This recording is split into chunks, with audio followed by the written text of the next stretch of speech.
Thug parks his car down the street from the house he's renting. As he narrates, he remembers being 9 years old and getting into a fight at school. His father told him not to act weak, so Thug beat the other boy badly. Later, his father remarked that maybe he wasn't weak after all. After this, Thug goes to meet Kyle Connor, the son of mob boss Charlie Connor, to a fishery to negotiate a deal with a supplier. The man agrees to work with them, but when Kyle pushes too hard about the details of the product, the supplier grows tense and almost hostile. Spotting Thug quietly watching, he makes a jab at his age, while his associate looks ready to fight.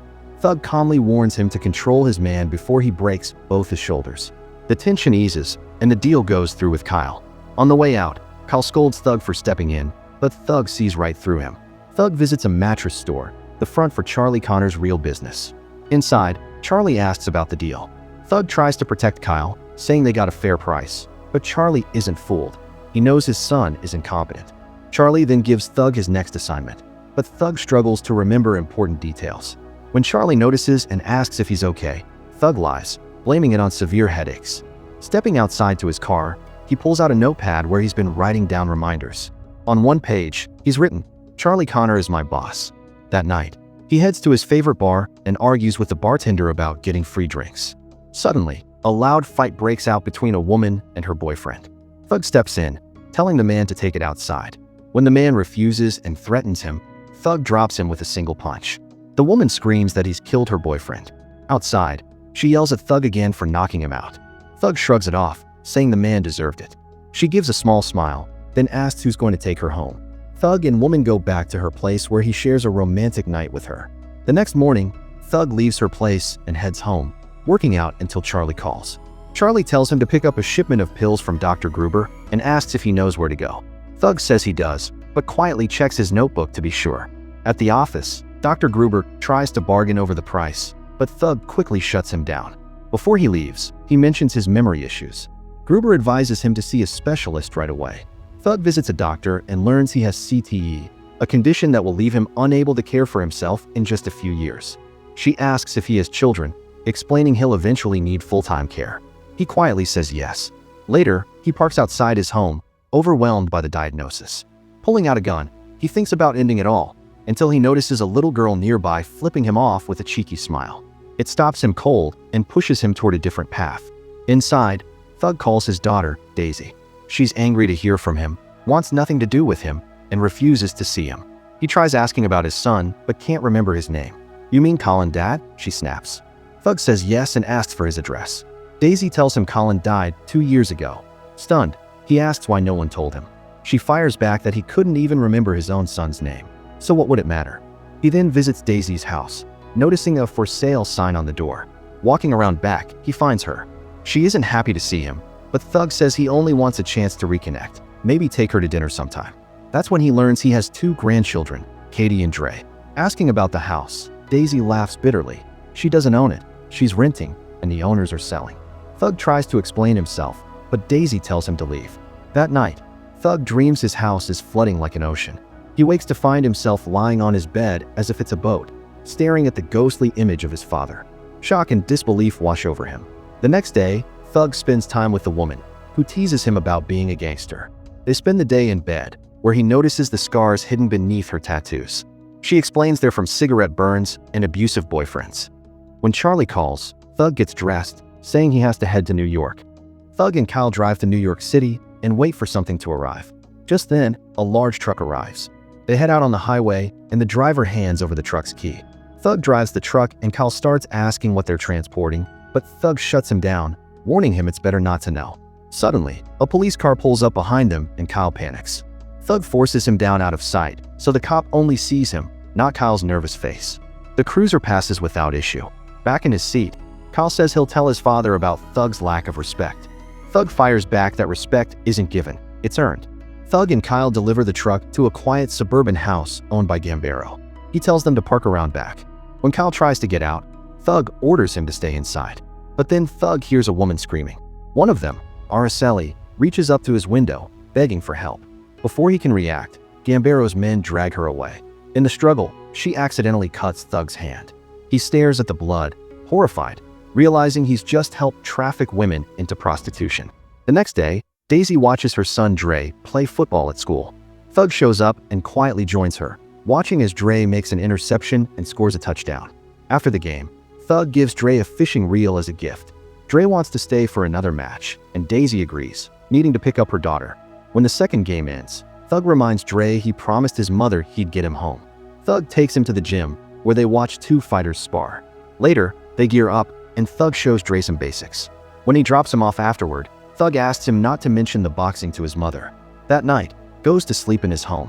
When he wakes, the cut on his hand from Araceli has reopened, blood running fresh. He bandages it and returns to Gambero's house and asks for Araceli. She begins to undress, but he stops her. He asks if she has family in the US, so he can call, but she says no, they already know. She explains she has to pay off a $20,000 debt to be free and shows him a photo of her child. Thug is shaken but has no way to help. Quietly, he tells her he can't do anything and leaves, while she breaks down in despair. Charlie calls Thug and tells him to collect $20,000 from a priest. When Thug arrives, the priest tries to hide but is quickly found. Nervous, the priest apologizes and hands over the money. Thug asks if he hears confessions, but before the priest can answer, someone shots the priest in the head. Thug realizes the gunmen aren't after the priest, they're after him. He takes down two of them before a third corners him with a shotgun. Diving into his car, Thug shifts it into reverse and runs the man over. Demanding answers, he threatens the man's family if he doesn't talk. The gunman admits they were sent by a big guy with a spider tattoo on his neck. Thug drives off, leaving him to die. Later, Thug brings the money to Charlie. When Charlie asks about the attackers, Thug says he has plenty of enemies, but none who'd go this far.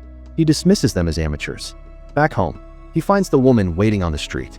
After some convincing, he lets her into his bare rental house. She spots papers about his CTE, and though he tries to downplay it at first, he admits the truth. When he asks if she noticed his memory lapses, she says she thought he was just an alcoholic, something Thug admits isn't wrong either. He opens up about his son, Colin, who died of a heroin overdose 2 years earlier.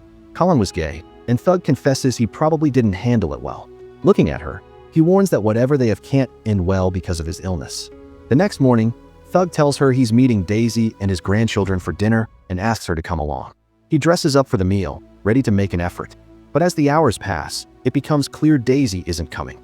Humiliated and heartbroken, Thug breaks down in the restaurant, with the woman stepping in to comfort him and take him home.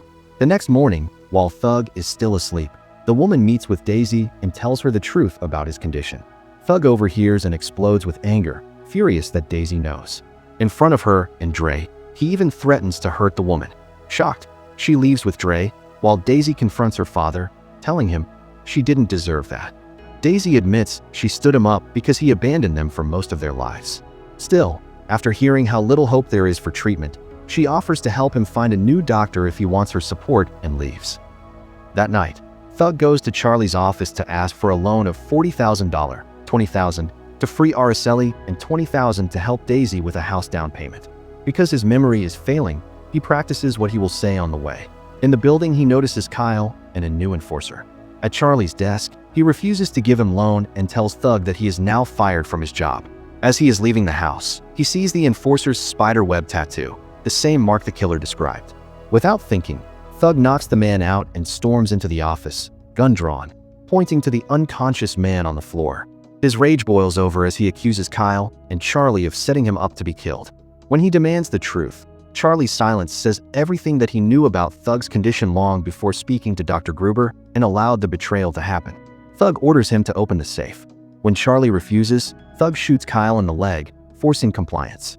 Charlie fills a bag with cash and guns, while Thug reminds him that after 30 years of loyalty, he came tonight only to ask for a favor. Instead, Charlie treated him. With a gun pressed to his old boss's head, Charlie pleads only for his son's life. Thug tells him to sit down, then pulls the trigger once, ending him with a single shot to the chest. He spares Kyle, calling it his last favor to Charlie. Thug calls his lawyer, Bird, to the office for an emergency meeting. He pays him in cash and instructs him to get a cashier's check for Daisy, a down payment on a house for her and her children. When Bird asks where the money came from, Thug shows his palm, where he scrawled Charlie's name. Bird understands immediately. Later, Thug goes to woman's apartment and finds her drunk in the bathroom, skin marked by burns she inflicted on herself. He tends to her wounds and tells her she needs real help. She insists that he is her help. Thug doesn't argue. He just holds her until she drifts off to sleep. Thug returns to Gambero's house, determined to buy Araceli's freedom. Gambero laughs at the idea, mocking him for wanting to purchase one of his girls. When Thug presses, Gambero reveals the truth. Araceli was murdered by a customer earlier that day. The news shatters Thug. Guilt for not saving her sooner mixes with fury at Gambero's cruelty. He pulls out a gun and orders him to move. Forcing Gambero to send one of his men away, Thug commands him to gather every girl from the house into the kitchen. With his own cash and Gambero's, he makes him pay out the girls and release them all. As the last girl enters, she spots one of Gambero's men sneaking up with a gun. She screams, and Thug shoots him dead. But in that moment, Gambero lunges forward, stabbing Thug several times with a hidden knife. Thug collapses, bleeding, while Gambero gloats over him. Before he can savor his victory, the terrified girl grabs the fallen gun and shoots him in the head. She rushes to Thug's side, trying to help, but Thug tells her to take the money and run. Barely holding on, Thug calls Dre. He tells him to wait outside and not wake his mother. When Thug finally reaches Daisy's house, Dre is there. Thug, hiding his pain, warns him that in the coming days he'll hear terrible things about his father. Dre notices the blood, but Thug smiles, insisting he's fine. Thug drives away, but instead of returning home, he stops at a nearby house where the wind chime sounds like a guitar. He breaks inside and finds it empty, abandoned. As dawn breaks, the chime sways in the wind while Thug, struggling for every breath, sinks deeper into his wounds. The film closes on the ocean, waves rolling endlessly, leaving the clear sense that Thug's story ends here. Thanks for watching. Like and subscribe for more interesting movie recaps.